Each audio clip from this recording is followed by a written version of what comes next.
Hello అండి, ఎలా ఉన్నారు? ఎప్పటిలాగే మీరందరూ బాగుండాలని మనస్ఫూర్తిగా కోరుకుంటూ ఈ రోజు వీడియో అయితే మొదలు పెడుతున్నాను. ఎస్టర్డే అంటే సండే రోజు మేము బయటికి వెళ్ళాం. దానికి కారణం ఇక్కడ ఫార్మర్స్ డే సెలబ్రేషన్స్ నడుస్తున్నాయంట. ఇవి 3 days ఉంటాయి అన్నారు. మేమైతే సండే రోజు వెళ్ళాం. ఈ రోజు అంటే మండే రోజు లాస్ట్. మరి అక్కడ మేము ఏమేమి చూసామన్నది కొన్ని వీడియో క్లిప్స్ అయితే తీసాను. అది మీతో షేర్ చేసుకోవాలనుకుంటున్నారు. మరి లేట్ చేయకుండా వీడియో మొదలు పెడతామా?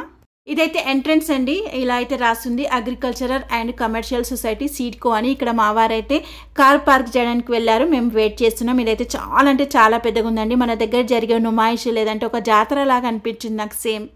ఇక మేమైతే చూడ్డానికి అయితే లోపలికి వెళ్తున్నాము. నేనే ఇక్కడ కెమెరామ్యాన్ బ్యాక్ నుంచి తీస్తున్నాను. ఫస్ట్ నేను వెళ్ళగానే చూసింది ఈ టమాటా తోట అండి. ఎంత పెద్దగా ఉందంటే మనం ఎంతవరకు చూడగలుగుతామో అంతవరకు అయితే ఉంది.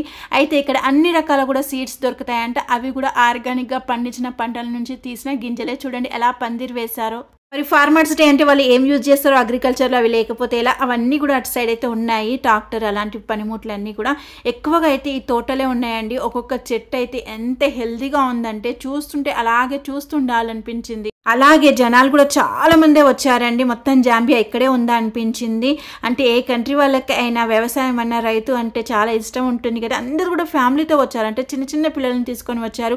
ఇంకా వాళ్ళన్నీ కూడా కనుక్కుంటున్నారు అక్కడ. వాటి గురించి అయితే వాళ్ళు ఎక్స్ప్లెయిన్ చేస్తున్నారు. నేనైతే జనాలు లేని దగ్గరే వీడియో తీసా. రైతులందరూ కూడా అన్ని రకాల సీడ్స్ ఇక్కడ నుంచి తీసుకెళ్తారంట అండి. అంటే మనం అర్థం చేసుకోవచ్చు ఎన్ని రకాల తోటలు ఉంటాయో.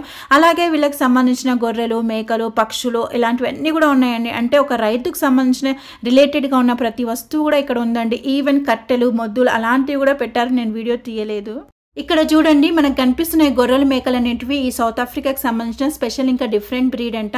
ఇంకా ఒక్కొక్కటి 2-3 లక్షల పైనే ఉంటుందని మేము చూస్తుంటే చెప్పారు. ఇలా చూసుకుంటూ వెళ్తే అయితే ఎన్నో రకాల ప్లాన్స్ కనిపించాయండి. ఇక్కడ చూడండి మా వారైతే మా పిల్లల చేయి వదలలేదు. పిల్లల విషయంలో అయితే చాలా కేరింగ్ అండి. నాకు కూడా పదే పదే చెప్తున్నారు జనాలు ఎక్కువగా ఉన్నారు జాగ్రత్త అని. ఎందుకంటే కొంచెం మిస్ అయిన వెతుక్కోవడం అయితే చాలా కష్టం అండి. కొంచెం దూరం వెళ్ళాక ఇందులోనే ఇలా ఎగ్జిబిషన్ విలేజ్ అని ఉంది. ఇక్కడైతే వీళ్ళకి సంబంధించిన వస్తువులన్నీ కూడా దొరుకుతున్నాయండి. అంటే ఆర్నమెంట్స్ కావచ్చు, యూటెన్సిల్స్, వాళ్ళు యూజ్ చేసే పాత్రలు కావచ్చు, అలాంటివి. ఇంకా గేమ్స్ సంబంధించినవి కూడా ఉన్నాయి. అంటే క్యామెల్ కానీ హార్స్ రైడింగ్ అలాంటివి.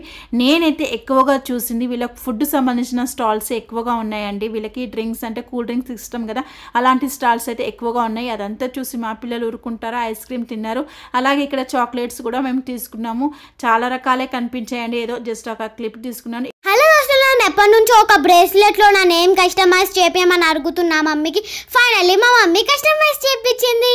ఏంటో నా కూతురు ఇలాంటివి ఏమేమో అడుగుతూ ఉంటుంది. ఫైనల్గా ఈ రోజు అయితే బ్రాస్లెట్లో తన నేమ్ చూసుకొని చాలా హ్యాపీగా ఫీల్ అయింది. ఇక్కడ చూడండి అగ్రికల్చర్ సంబంధించిన అన్నీ కూడా ఉన్నాయి. ఇక్కడైతే ఈ బైక్స్ చూసి నేనైతే చాలా షాక్ అయ్యానండి. మనకు వీడియోలో ఇలా కనిపిస్తున్నాయి కానీ చాలా పెద్ద సైజులో ఉన్నాయి. ఇక్కడ చూడండి చేప పిల్లలేమో కానీ మా నలుగురి నీడ మాత్రం నాకు భలే నచ్చింది. ఇకపోతే వీళ్ళు తినే ఆహారంలో ముఖ్యమైనది ఈ మొక్కజొన్న కాబట్టి మొక్కజొన్నలో చాలా రకాల వెరైటీస్ అయితే ఇక్కడ కనిపించాయి. వీళ్ళు తినే ఫుడ్ అయితే సేమ్ మన ఉప్మాలాగే ఉంటుందండి. కాకపోతే అది మొక్కజొన్నతో ప్రిపేర్ చేసుకుంటారు. సేమ్ రవ్వలాగే ఉంటుంది. దాన్ని షీమా అంటారు. మేమైతే రిటర్న్ అవుతున్నాము. రిటర్న్లో కూడా అన్ని టమాటా చెట్లే కనిపించాయండి. ఇక్కడ చూడండి గడ్డి కూడా ఉంది. అదైతే ఖచ్చితంగా వరి గడ్డి కాదండి, గోధుమలు పండించిన తర్వాత వచ్చిన గడ్డి ఉన్నట్టుంది. ఇవన్నీ చూసి నేను చాలా హ్యాపీ. నేనైతే తమ్ముడు క్యాబ్ పెట్టుకున్నా. తమ్ముడు నా టైకి సైంటిస్ట్ లా అబ్జర్వ్ చేస్తుండు చూడండి.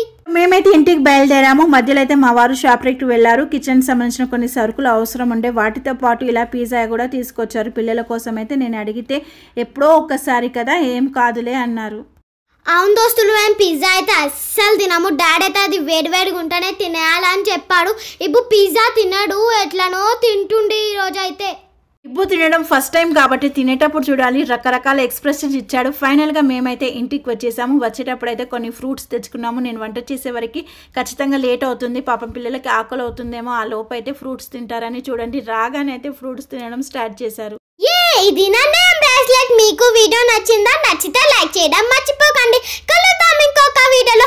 Until then take care, by.